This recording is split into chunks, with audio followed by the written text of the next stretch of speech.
సత్యసాయి జిల్లా మడకశిర మండలం నీలకంఠపురంలో మాజీ మంత్రి రఘువీరారెడ్డి దంపతులు నూతన సంవత్సర వేడుకలను వినూత్నంగా నిర్వహించారు.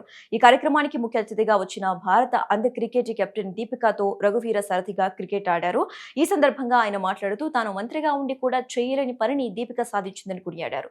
తన సొంత గ్రామమైన తంబలహట్టికి 6.5 కోట్ల నిధులతో రోడ్డు మంజూరు చేయించుకోవడం హర్షం వ్యక్తం చేస్తూ ఆమెను ఘనంగా సత్కరించారు. ఇదే వేదికపై తన గురువుకు పాదాభిషేకం చేసి రఘువీర వారి దీవెనలు అందుకున్నారు.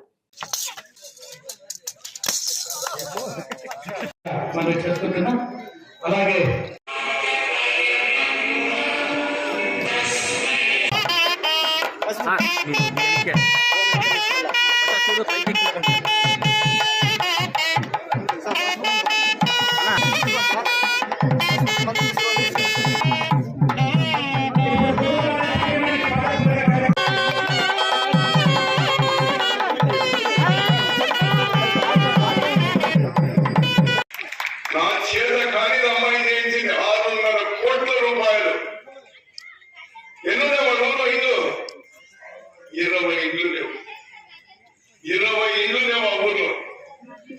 అటువంటి గ్రామానికి 6.5 కోట్ల రూపాయలు.